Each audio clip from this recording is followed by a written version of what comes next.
परमेश्वर के नाम की स्तुति हो, पर्सनल प्रेयर, फैमिली प्रेयर, इसके ऊपर मैं आज आपको कुछ परमेश्वर के वचन से टीचिंग करने वाला है। पहला है पर्सनल प्रेयर, व्यक्तिगत प्रार्थना। ये बहुत ज़रूरी है। व्यक्तिगत प्रार्थना इसलिए ज़रूरी है, हम एक वचन पढ़ेंगे, याकूब पत्री 5वां अध्याय उसका 13 से 18 तक। यदि तुम में कोई दुखी है तो वह प्रार्थना करे, यदि आनंदित है तो वह स्तुति के वचन गाए। यदि तुम में कोई रोगी है तो कलीसिया के प्रश्नों को बुलाए और वे प्रभु के नाम से उस पर तेल मल कर उसके लिए प्रार्थना करें। और विश्वास की प्रार्थना के द्वारा रोगी बच जाएगा और प्रभु उसको उठाकर खड़ा करेगा। और यदि उसने पाप भी किए हो तो उनकी भी क्षमा हो जाएगी।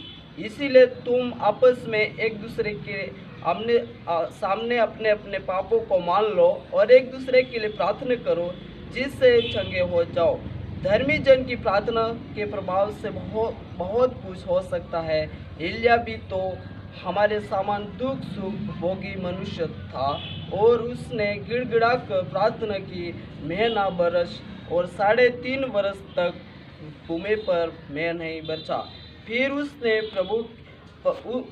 प्रार्थना की तो आकाश से वर्षा हुई और भूमि फलवंत हुई।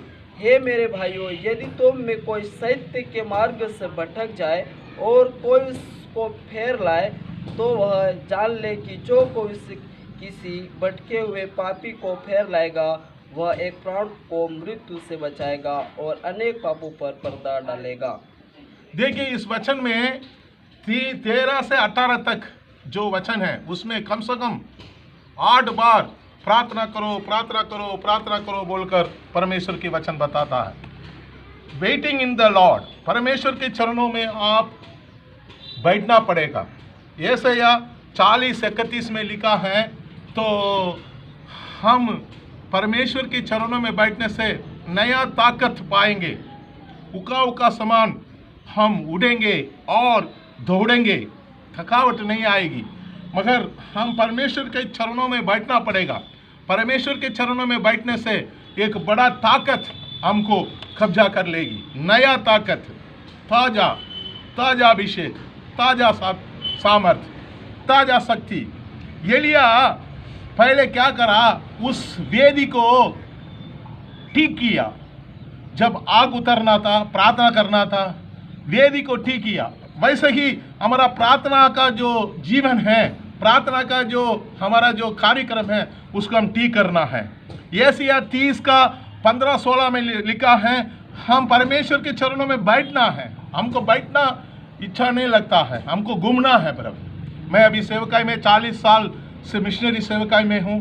मैं बिहार में सेवा किया, अंडमान में सेवा किया, ये राजस्थान में सेवा किया, तमिलनाडु में सेवा कर रहा हूँ, अभी भी सेवकाई चालू है। मगर एक चीज़ मैं सीखा है, हम हमेशा सेवकाई का नाम पर बहुत घूमते हैं, मगर बैठना हमको अच्छा नहीं लगता है। मगर परमेश्वर की इच्छा है हम उनके चरणों में बैठना है। परमेश्वर के चरणों में बैठो, परमेश्वर कौन है पहचानो, परमेश्वर की शक्ति क्या है पहचानो। हम हेनोक देखो, हेनोक परमेश्वर के साथ एकदम वार्तालाप, इसका मतलब talking with God, walking with God. वैसे ही नूह भी परमेश्वर के साथ वार्तालाप करता था, परमेश्वर के साथ जीता था। मैं इसको ऐसे ही बोलूँगा, टॉकिंग विथ गॉड और वॉकिंग विथ गॉड। ये है ईसाई का जीवन, मसीहत का जीवन यही है। और हम पौलुस बोलता है 1 तिमोथी 2:8 में, अपने पवित्र हाथों को ऊंचा करके परमेश्वर के चरणों में खड़ा हो जाओ बोलता है। इसलिए हमारा पर्सनल जीवन बहुत जरूरी है। सुबह उठते हुए अपने बेडरूम में, अपने बेड में आप घुटना टेककर परमेश्वर से प्रार्थना करना शुरू करो। और पर्सनल जीवन में हम सुबह उठते हुए कभी पहले चाय पीते हैं, अखबार पढ़ते हैं और टीवी देखते हैं, उनसे मोबाइल में देखते हैं। ये सब छोड़ना पड़ेगा। हमको पहला काम परमेश्वर के चरणों में उठते हुए परमेश्वर के चरणों में हम गिरना चाहिए, और वो पर्सनल जीवन बहुत इंपॉर्टेंट है।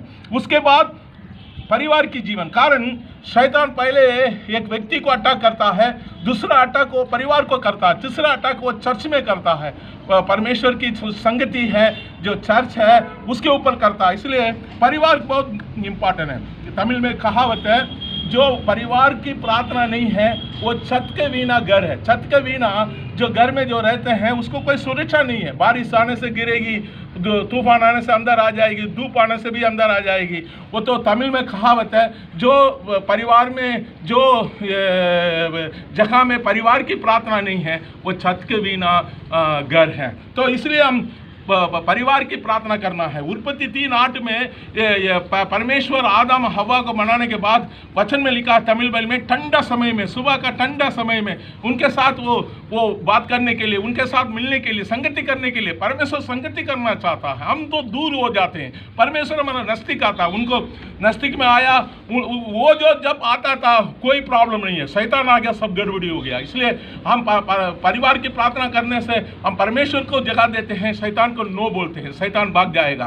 तो हम शैतान को अवसर न दें, और शैतान को अवसर न देने से हम परिवार की प्रार्थना करना है। आप वही बेडरूम में, वही बेड में आप परिवार सहित अपने बच्चों के साथ प्रार्थना करो, अपना पत्नी के साथ हाथ पकड़कर प्रार्थना करो। परिवार की प्रार्थना बहुत जरूरी है। कुरनेलियुस परिवार की प्रार्थना करके बहुत आगे बढ़ गया, परिवार की प्रार्थना करा। इस वजह से पतरस को परमेश्वर ने भेजा और भेजकर उनको संदेश सुनाया, वो बैप्टिस्मा लिया, पवित्र आत्मा पाया। और अय्यूब को देखते हैं, उनको 7 लड़के, 3 लड़कियां हैं, 7 लड़के के घर में रोज उनकी मीटिंग होती थी। इसका मतलब सोमवार से लेकर रविवार तक, रविवार से लेकर सोमवार तक वो रोज उनके घर में मीटिंग होती थी। उसका तीनों बहनों उधर आ जाता है। एक परिवार की रीति से वो प्रार्थना किया। इस वजह से आने वाला समय में, विपत्ति आने के समय में भी विपत्ति को सामना करने में और उसमें एक विजय पाने के लिए, इसलिए परिवार की जीवन बहुत जरूरी है। वो भी एक कमरे के अंदर भी होता है। तो इसलिए प्रार्थना के बारे में आप थोड़ा सा गहराई से सीखो, परमेश्वर आपको आशीष करेगा। इसलिए मैं आज का इस बाइबल स्टडी को ये नाम रखता हूँ, personal prayer and family prayer. परमेश्वर आपका जीवन को बहुत सारे आशीष देगा। इस बाइबल के अंदर में कितना वादा वचन है, कितना भविष्यवाणी है, कितना चमत्कार है, कितना बड़ा बड़ा कार्य है। ये पर्सनल प्रेयर में और फैमिली प्रेयर के द्वारा वो आपके जीवन में वो आके पूरी होगा। ये मेरा पक्का वादा है, मैं पाया है, इसलिए मैं आपको इस वचन को शेयर करता हूँ। ये सुनने वाले सब आशीष पाए। God bless you. आमीन।